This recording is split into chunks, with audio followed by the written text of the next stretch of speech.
நேயர்களுக்கு என் அன்பான வணக்கம். நான் உங்கள் ஏஎல்பி மற்றும் பாரம்பரிய ஜோதிடர் மோனிகா ராஜ்கமல். இன்னைக்கு இந்த வீடியோ பதிவில் நம்ம பார்க்க இருக்கிற தகவல் ரொம்பவே பயனுள்ளதாக இருக்க போகுது.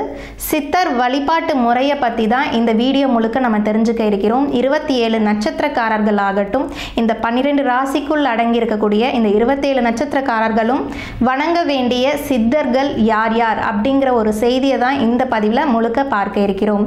முதல்ல பார்த்தோம்னா சித்தர் அப்படிங்கிற ஒரு மனித நிலையிலிருந்து இறைவ நிலையை அடைந்தவர்களை தான் நம்ம சித்தர்கள் அப்படின்னு சொல்லிட்டு இருக்கோம். ஸோ கட்டாயம் யார் ஒருத்தங்களுக்கு கர்ம வினையினால ஒரு பிரச்சனைகள் அப்படிங்கிறது இருக்கோ, ஒருத்தருடைய வாழ்க்கையில் அந்த ஜோதியாகிய இருள் கொண்டு இருக்கோ, கட்டாயம் அவங்களுடைய வாழ்க்கைக்கு தேவையானது அப்படின்னு பார்த்தோம்னா சித்தருடைய வழிபாட்டு முறை தான். சரி, முறையான ஒரு சித்தர் வழிபாட்டு முறை எப்படி செய்யணும் அப்படிங்கிறத பற்றியும் தெளிவாக பார்க்கலாம். அதற்கு முன்னாடி சித்தர் என்ற வார்த்தையிலேயே நமக்கு சித்தி அப்படின்ற ஒரு வார்த்தை கிடைச்சிருக்கு. ஒரு அற்புதமான ஒரு வார்த்தை. சித்தி அப்படின்னா காரியங்களில் வெற்றி கிடைக்கக்கூடியது தான் இந்த சித்தி அப்படின்னு சொல்லக்கூடியது. முதல்ல இந்த சித்தர் வழிபாட்டு முறையை எப்படி துவங்கணும், எந்த நாளில் துவங்கணும் அப்படிங்கிற சந்தேகம் நிறைய பேருக்கு இருந்து வந்துட்டு இருக்கு.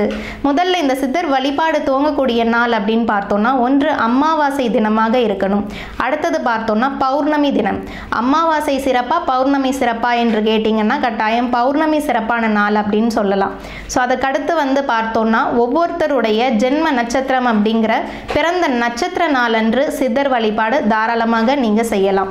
அடுத்ததாக பார்த்தோம்னா நிறைய பேருக்கு கடன் சம்பந்தப்பட்ட பிரச்சனையினால பாதிக்க உள்ளாய்ப்பீங்க. ஸோ அவங்க எல்லாருமே சரி, உங்களுடைய ஜென்ம நட்சத்திரத்தில் இருந்து 27வது நட்சத்திர தினத்தன்று நீங்கள் உங்களுடைய நட்சத்திர சித்தரை நீங்கள் வழிபாடு செஞ்சீங்கன்னா நிச்சயம் உங்களுக்கு உண்டான ஒரு தீர்வு அப்படிங்கிறது கடன் பிரச்சனையில் கிடைக்கும். சரி, இப்போ முதல்ல 27வது நட்சத்திரத்தை எப்படி கண்டுபிடிக்கிறது அப்படின்ற ஒரு சின்ன ஒரு எக்ஸாம்பிளுக்கு சொல்லிடுறேன். இப்போ ஒருத்தருடைய ஜென்ம நட்சத்திரம் பரணின்னு எடுத்துப்போம். அந்த பரணியில் இருந்து நீங்கள் கவுண்ட் பண்ணும் பொழுது 27வது நட்சத்திரமாக அஸ்வினி நட்சத்திரம் வருது. ஸோ அஸ்வினி நட்சத்திர நாளன்று பரணி நட்சத்திரத்துக்குரிய சித்தர் வழிபாடை நீங்கள் செய்யும் பொழுது நிச்சயமாக வாழ்க்கையில் ஏற்படக்கூடிய கடன் பிரச்சனையிலிருந்து ஒரு தீர்வு அப்படிங்கிறது உங்களுக்கு கிடைச்சிடும். சரி, இப்போ முறையான ஒரு சித்தர் வழிபாட்டுக்கு என்னென்ன பொருட்கள் நம்ம வாங்கிட்டு போகணும்? ஒரு சித்தருடைய ஜீவ சமாதிக்கு நீங்கள் போகிறீங்க, ஒரு வழிபாடுக்காக போகிறீங்கன்னா நிச்சயம் சித்தர் அவர்கள் பார்த்தோன்னா நெருப்பின் வழியாகவும் காற்றின் வழியாகவும் தான் நமக்கு காட்சி கொடுத்துட்ருக்காரு. ஸோ கட்டாயம் நீங்கள் வாங்கி கொண்டு போக வேண்டிய 2 பொருட்கள் அப்படின்னு பார்க்கும் பொழுது கற்பூரமும் ஊதுபத்தியும் தான். ஸோ உங்களுடைய வயதுக்கு தகுந்தாற் போல் அந்த ஜீவ சமாதியை சுற்றி வர வேண்டும். இப்போ ஒரு சிலருக்கு பார்த்தீங்கன்னா ஒரு 28 வயது அல்லது 30 வயதாக இருந்தாலுமே சரி, அத்தனை முறை நீங்கள் அந்த ஜீவ சமாதியை கட்டாயம் சுற்றி வர வேண்டும். ஸோ அப்பொழுது தான் உங்களுக்கு உண்டான முழு பலன் அப்படிங்கிறது உங்களுக்கு கிடைக்கும்.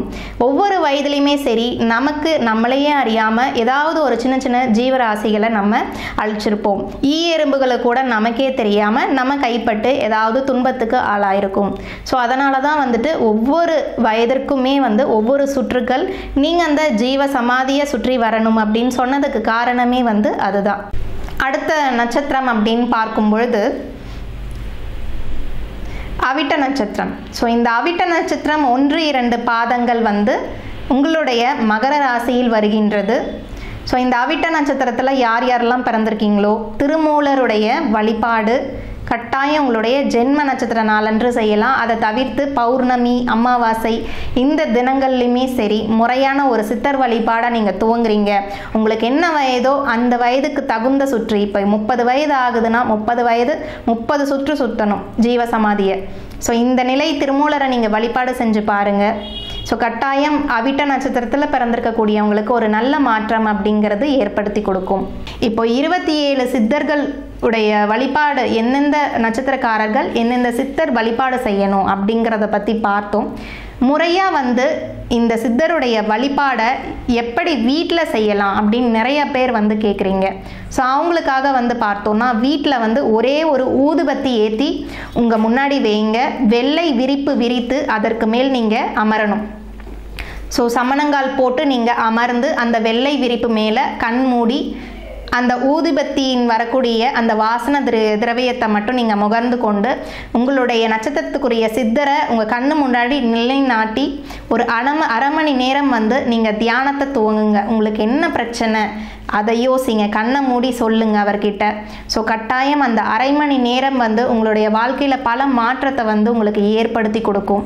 இல்லை நான் கோவிலுக்கு போய் ஒரு சித்தர் வழிபாடு செய்யணும் அப்படிங்கிறவங்க கற்பூரம் ஊதுபத்தி வாங்கிக்கோங்க. உங்களுக்கு வயதுக்கு தகுந்தாற் போல இப்போ ஒருத்தர் 50 வயதில் சித்தர் வழிபாடு செய்கிறீங்கன்னா 50 கற்பூர வில்லைகள் நீங்கள் வாங்க வேண்டும்.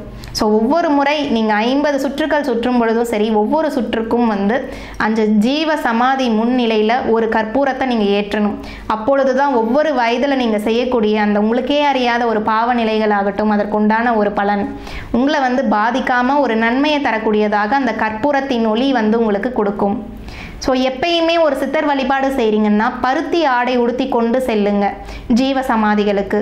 அப்பொழுது தான் வந்து அதன் வழியாக உங்களுக்கு பலன் வந்து அதிகரிக்கும். ஸோ மெயினாக வந்து இந்த 27 நட்சத்திரத்துக்கு உண்டான ஒரு சிறப்பான ஒரு சித்தர் வழிபாட்டு முறையும் பார்த்தாச்சு. வீட்டிலே ஆகட்டும், கோவிலுக்கு போய் ஒரு தரிசனம் செய்கிறதாகட்டும், இது எல்லாமே வந்து விவரமாக நம்ம பார்த்தோம். இந்த பதிவு ரொம்பவே உங்களுக்கு பயனுள்ளதாக இருந்திருக்கும்.